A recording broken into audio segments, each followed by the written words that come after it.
Welcome to Canada Inside, where clarity meets courage, and every truth deserves to be heard. While mainstream voices push the same tired stories, here we dig deeper, question the powerful, and reveal what others won't. You won't get empty headlines, you'll get context, facts, and real talk. So hit that subscribe button and turn on the bell, and more importantly, make your voice count in the comments. Because together, we'll bring truth back to Canadian politics. Mark Carney enters the room with the poise of someone who's used to global boardrooms, multilateral summits, and the reassuring echo of polished applause. But now, the game is different. He's no longer the central banker welcomed by Davos crowds or European elites. He's Canada's Prime Minister. And he's sitting across from a man who doesn't play by conventional rules, Donald J. Trump. This time, the stakes are higher. It's not monetary policy or carbon frameworks. It's Canada's economy, sovereignty, and dignity that hang in the balance. The question on everyone's mind is simple: can Carney make a good deal? For months, trade tensions between Canada and the US have been rising again. It feels like déjà vu from the early Trump years: threats of tariffs, unpredictable language, and the imposition of hardball tactics.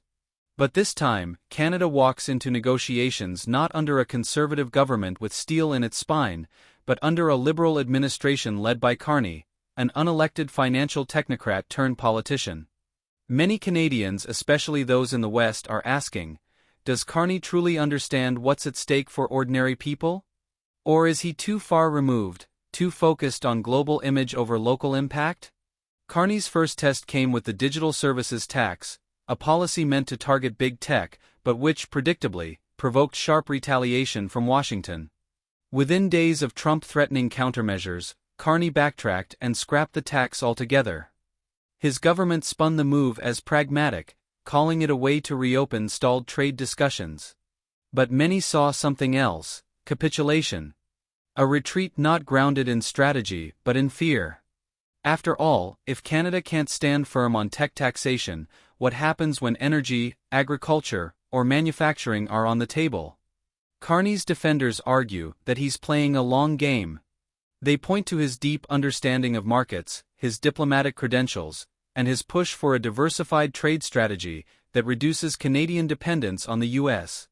He has spoken publicly about Trump-proofing Canada, a phrase that has now entered the political lexicon. His strategy includes everything from Arctic security investments and NATO spending increases to infrastructure meant to support global export diversification. But ambition is not action. Plans are not deals.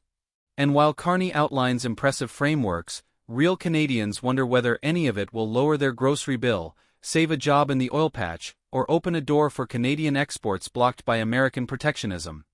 The biggest concern lies in Carney's style. In Ottawa, he's praised for being measured and intellectual. But across much of Canada, especially in Alberta, Saskatchewan, and parts of Atlantic Canada, he is viewed with suspicion. Not because he is smart, but because he feels disconnected. His language is often technical, his delivery detached, and his approach to negotiations cautious. He speaks of trade in abstract terms, rarely touching the emotional and nationalistic pulse that Trump taps into so easily. In politics, especially international politics, tone matters. And Carney's tone often lacks the steel needed to face off with someone like Trump. Meanwhile, Trump makes no apologies for putting America first. His renewed trade stance is aggressive and transactional. He imposes tariffs on steel, aluminum, autos, and dairy. He labels Canada's carbon pricing and supply management schemes as unfair trade barriers. And he threatens to pull the US out of trade pacts unless they are rewritten on his terms. Carney, in contrast, responds with vague promises of balance and sustainability. He threatens counter-tariffs, but always with a footnote about multilateral cooperation. To some, that signals diplomacy. To others, it signals weakness. This disconnect is why Canadians, especially conservative voters, are skeptical. They remember how previous Liberal governments framed NAFTA renegotiations as a diplomatic success, only for Canada to walk away with limited wins and a sense of strategic exhaustion. The fear now is that Carney, despite his credentials, is simply another polished liberal figure who talks a good game but ultimately folds under pressure. Worse, his policies, especially around carbon taxation and ESG investment mandates, may be creating vulnerabilities that Trump is eager to exploit. Look closer, and the numbers tell a story. Canadian manufacturing is slowing. Investment in natural resources is down. The agricultural sector, already struggling with climate regulations and global pricing pressures, now faces new threats from U.S. tariffs. Energy producers in Alberta see no lifeline. And while Carney talks about building a green economy, the reality on the ground is inflation, job uncertainty, and stagnant wages. Canadians aren't asking for buzzwords. They're asking for relief, and for leadership that defends their interests. That's where the contrast with Pierre Poilievre becomes sharp. While Carney speaks from stages in Brussels and London, Poilievre tours rural Canada, speaks to farmers, truckers and small business owners and asks one question: who is speaking for you? His message is clear and direct: Canada needs to stop appeasing and start negotiating from strength. He calls for economic nationalism, not in the sense of isolationism, but in the defense of Canadian jobs, resources, and sovereignty. And for a growing number of Canadians, that message resonates. Danielle Smith, too, adds pressure. The Alberta Premier makes it clear that the province won't tolerate being sidelined by Ottawa anymore. With rising separatist sentiment and growing frustration over equalization, federal energy policy, and trade restrictions, Alberta stands as a province ready to challenge the federal status quo. Smith doesn't hide her disdain for soft diplomacy. And she reflects the view of many Western Canadians, that Ottawa doesn't just need to negotiate harder with Trump, it needs to start negotiating harder for Canada. So now, with talks restarting and the future of Canada, U.S. trade on the line, Carney faces a defining moment. Will he deliver more than headlines? Will he protect Canadian industries and workers? Or will he retreat under pressure, concerned more with how things look than how they function? History will judge him not on his intentions, but on his results. This video isn't about tearing down or building up personalities. It's about accountability.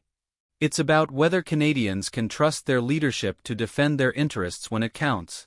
And right now, those interests are under threat. The United States under Trump is not a partner that plays by soft rules. It respects strength. It respects clarity. And it respects leaders who don't blink first. Mark Carney has the credentials. No one disputes that. But credentials don't win deals, conviction does. Canadians are watching closely. They want more than symbolic statements and international approval. They want action. They want results. And they want to know that, this time, Canada won't back down. Whether Carney can meet that moment will define not just his leadership, but the economic future of the country. And for many, especially in Alberta and the West, the time for theory is over. What matters now is action, and whether that action puts Canada first. At Canada Inside, we'll keep tracking these critical developments, cutting through distractions to expose what really matters. Subscribe, stay sharp, and join us as we uncover the forces shaping Canada's tomorrow. Because truth deserves a voice, and here, your voice has power. Let's reclaim the conversation together.